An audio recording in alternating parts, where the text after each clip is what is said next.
우리나라 여성암 발병률 1위가 바로 유방암입니다. 식습관이 유방암에 굉장히 큰 이유가 된다는 거 알고 계셨나요? 지금 당장 식습관을 바꾸시면 유방암을 예방할 수 있습니다. 현재 우리나라에서 여성암 발병률 1위가 바로 유방암이라는 거 알고 계셨나요? 이미 2020년, 그러니까 지금부터 5년 전 25,000건이 넘는 진단 사례가 있었습니다. 이거는 하루에 약 70명의 여성이 유방암 진단을 받았다는 말이 됩니다. 오늘은 평소 저희 채널에서 공개하지 않았던 의료진들도 개인적으로 잘 먹지 않는 음식들, 특히 유방암 발병 위험을 높이는 최악의 음식들에 대해 말씀드려 볼게요. 이 영상을 한번 보시는 것만으로도 암 발병 위험을 크게 줄일 수 있을 거라고 자신 있게 말씀드릴 수 있습니다. 과학적인 연구와 의학적인 근거를 바탕으로 말씀드리니까 믿고 따라하셔도 좋습니다. 극단적으로 어떤 특정 식품을 먹었다고 바로 암에 걸리는 것은 아니지만 장기적으로 우리 몸에 영향을 미치는 것은 분명하니까 꼭 끝까지 시청하시고 건강한 식습관 가지시면 좋겠습니다. 지금부터 바로 알려드릴게요.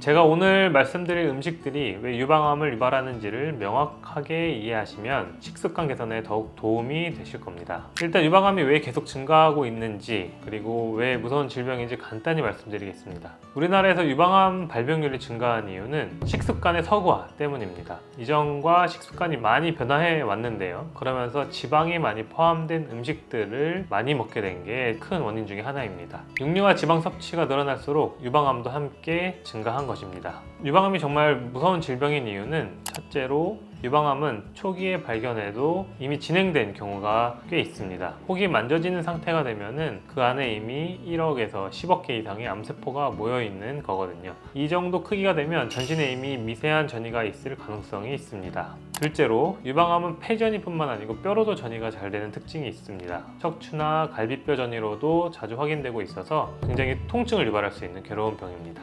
다른 암도 마찬가지지만 이렇게 유방암은 듣기만 해도 두려운 질병입니다. 하지만 정말 좋은 소식은 식습관 개선을 통해서 예방할 수 있는 부분이 많다는 점이겠죠.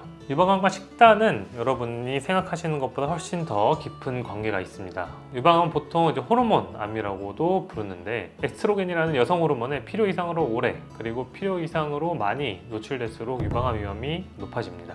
그럼 이 필요 이상의 에스트로겐 어디서 오는 걸까요?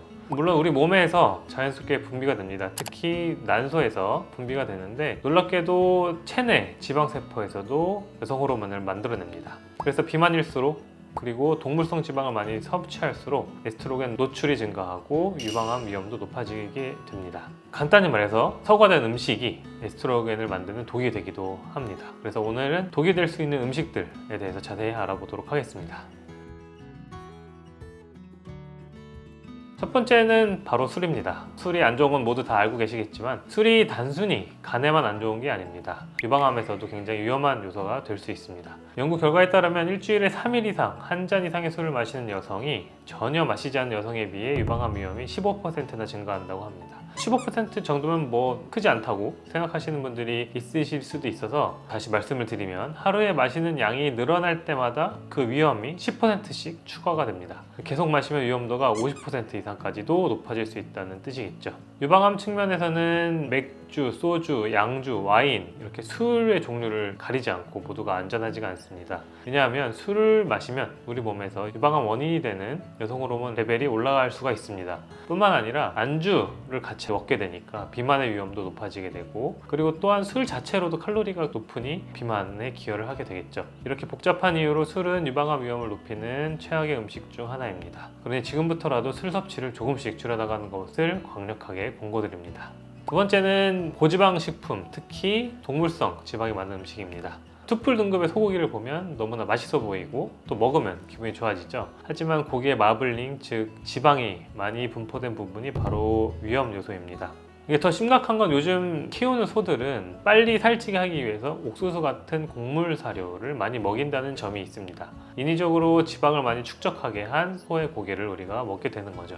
이런 고기의 지방을 많이 섭취하게 되면 우리 몸에 염증을 일으키는 물질, 스트레스 호르몬, 성장 호르몬 같은 것들이 많이 축적되어 있습니다. 그리고 이 안에는 우리 몸에 들어와서 마치 에스트로겐인 척하는 물질도 있어서 우리가 이런 지방이 많은 소고기를 섭취하게 되면 이런 물질들을 함께 섭취하게 됩니다. 그렇다고 고기를 먹으면 안 된다, 단백질을 먹지 말아라 라는 말은 절대 아닙니다. 단백질은 우리 몸에 굉장히 필요한 성분입니다. 하지만 지방이 적은 부위를 선택하시고 하루에 50g, 대략 손바닥 하나 크기로 제한하는 것이 적당합니다. 그리고 가능하다면 붉은 고기보다는 흰색 고기인 닭고기나 생선 단백질을 섭취하는 것이 더 건강합니다. 세 번째는 가공육입니다. 가공육도 유방암에 정말 좋지 않은 음식입니다. 가공육에는 햄, 소세지, 베이컨 이런 것들이 포함이 되어 있는데, 가공육이 안 좋은 것은 이미 많이 알려진 사실이지만 아직도 잘 모르시는 분들이 꽤 있으신 것 같습니다. 세계보건기구 WHO에서는 가공육을 1군 발암물질로 지정을 했습니다. 담배 성명과 같은 등급인데 1급이면 그만큼 위험하다는 뜻입니다. 그 이유는 가공육에 발색제로 사용되는 아질산나트륨 같은 화학물질이 많이 들어있기 때문입니다. 이런 물질들이 우리 몸에서 암을 유발할 수 있는 니트로사민 같은 화합물로 변하게 되는 겁니다.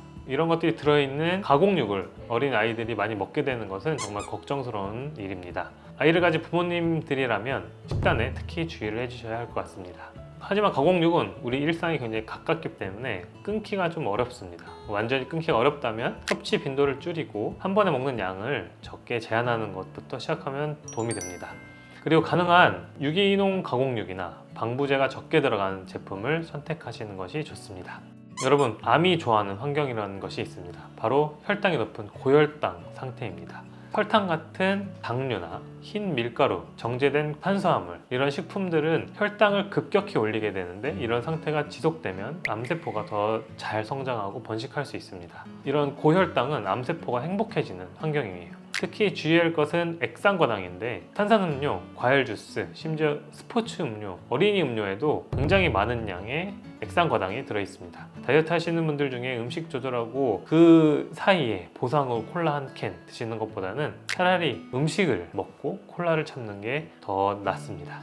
또 하나 조심할 것은 혈당 스파이크 만드는 식습관입니다. 한 번에 많은 양의 탄수화물을 섭취하면 혈당이 급격하게 올라가거든요. 그걸 혈당 스파이크라고 하는데, 그렇게 혈당 스파이크가 오고 나면 인슐린이 과도하게 분비되면서 우리 몸에서는 뭔가 또 먹고 싶은 상태가 됩니다. 그래서 이제 또 뭔가를 먹게 돼요. 이 악순환이 비만으로 이어질 수 있고, 비만세포는 앞에서 말씀드린 것처럼 유방암을 유발하는 호르몬을 만들어냅니다. 그래서 우리가 건강하게 먹을 수 있는 대안으로는 통곡물, 오트밀, 현미 같은 당지수가 낮은 저GI 식품이 좋습니다.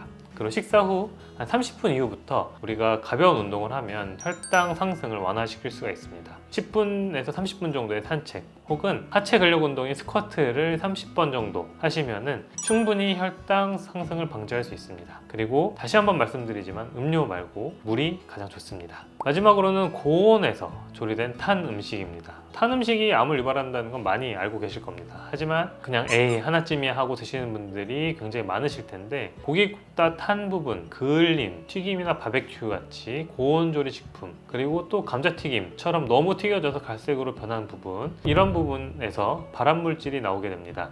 아크릴아마이드, 헤테로사이클릭 아민, 다환 방향족 탄화수소 같은 물질들이 나오게 됩니다. 이런 음식들도 1군 발암물질로 분류되어 있어서 장기적으로 섭취하면 유방암뿐만 아니라 다른 각종 암의 위험을 높일 수가 있습니다. 그러니까 한 번쯤이야 하고 넘기지 마시고 최대한 건강한 조리법을 활용해서 드시는 걸 추천드립니다. 찌거나 삶거나 그리고 저온에서 천천히 구워 드시는 것이 좋습니다. 그리고 가능하면 직화구이보다는 오븐이나 에어프라이기를 활용하는 것도 좋은 방법이 될 수 있습니다. 지금까지 제가 유방암에 안 좋은 최악의 음식들을 말씀드렸는데, 여기까지 들으시면 도대체 그럼 뭘 먹으라는 거냐 라고 생각하실 수도 있을 것 같습니다. 그럴까봐 제가 유방암을 낮출 수 있는 슈퍼푸드들을 안내해 드리겠습니다. 첫 번째는 콩과 콩을 활용한 콩 제품들입니다. 두부나 콩물, 청국장 같은 콩 제품에는 이소플라본이라는 물질이 들어있습니다. 흔히 이것을 식물성 여성 호르몬 이라고 해서 유방암에 안 좋은 성분으로 잘못 알고 계시는 분들이 계시지만, 사실은 식물성 여성 호르몬은 우리 몸에 들어와서 유방암의 위험을 높이지 못하고 오히려 이렇게 건강한 단백질을 섭취하면 유방암 예방에 큰 도움이 될 수 있습니다. 두 번째는 등푸른 생선입니다. 고등어, 삼치, 꽁치 같은 등푸른 생선에는 오메가3 지방산이 풍부합니다. 오메가3는 우리가 살아가는 데 굉장히 중요한 성분입니다. 염증을 줄여주고 면역 기능을 강화하고 혈액안의 콜레스테롤 수치 개선에도 도움이 될 수 있기 때문에 암 예방에 도움이 됩니다. 마지막으로 브로콜리, 양배추 같은 십자화가 채소입니다. 이런 채소들은 암세포 성장을 억제하는 데 도움이 되고 우리 몸에서 좋은 에스트로겐 생성에 도움을 줄 수 있습니다. 이런 음식들을 매일 조금씩이라도 꾸준히 섭취하는 습관을 들이는 것이 유방암 예방에 큰 도움이 되니 꼭 실천해 보시기 바라겠습니다. 사실 이렇게 많은 정보들은 이미 많은 곳에서 다 알려져 있습니다. 그래서 이런 정보들을 단순히 아는 것보다 훨씬 더 중요한 것은 실천을 하는 것입니다. 그리고 이 실천하는 것이 사실은 가장 어려운 부분이기도 합니다. 그래서 실천을 도울 수 있는 가이드를 간단하게 안내해 드리겠습니다. 우리가 식단을 변화한다고 했을 때 갑자기 급격하게 변화하는 것보다는 점진적으로 조금씩 장기적인 목표를 세우고 하시는 것이 좋습니다. 우리가 급격한 식습관 변화를 주게 되면 오히려 스트레스만 받을 수 있고 장기간 지속하기도 어렵습니다. 그래서 이제 지금 먹고 있는 음식들을 단순히 금지하고 끊는 것보다는 대체하는 것에 초점을 두는 게 좋습니다. 예를 들어 붉은 고기 대신 생선이나 닭고기, 그리고 설탕 대신에 과일, 이런 식으로 생각하시면 조금 더 쉬울 것 같습니다.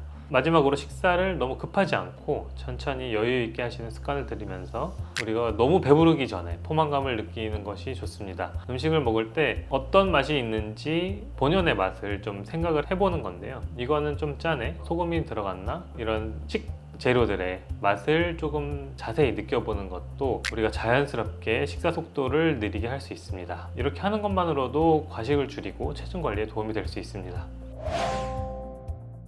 오늘은 유방암을 유발할 수 있는 최악의 음식 5가지, 그리고 유방암 예방에 도움을 줄 수 있는 음식에 대해서도 알아봤습니다. 유방암을 일으킬 수 있는 음식을 다시 한번 정리를 해보면, 첫 번째 알코올, 두 번째는 고지방식품, 세 번째는 가공육, 그 다음에 네 번째 설탕 및 고탄수화물, 마지막으로는 탄 음식, 이렇게 정리를 할 수 있겠습니다. 우리가 완전히 피하는 것은 현실적으로 좀 어려울 수 있습니다. 하지만 한 번에 먹는 섭취량이나 우리가 먹는 빈도를 줄이는 것만으로도 유방암 위험을 정말 크게 낮출 수 있습니다. 우리 식탁에 오르는 음식들이 독이 될지 아니면 약이 될지는 여러분의 선택에 달려 있습니다. 오늘 말씀드린 내용이 여러분의 건강한 선택에 도움이 되길 바랍니다. 영상이 도움되셨다면 좋아요와 구독 부탁드리고, 식습관 관련 질문은 댓글로 자유롭게 남겨주시면 답변 드리겠습니다. 앞으로도 유익한 정보 많이 들고 오겠습니다. 감사합니다.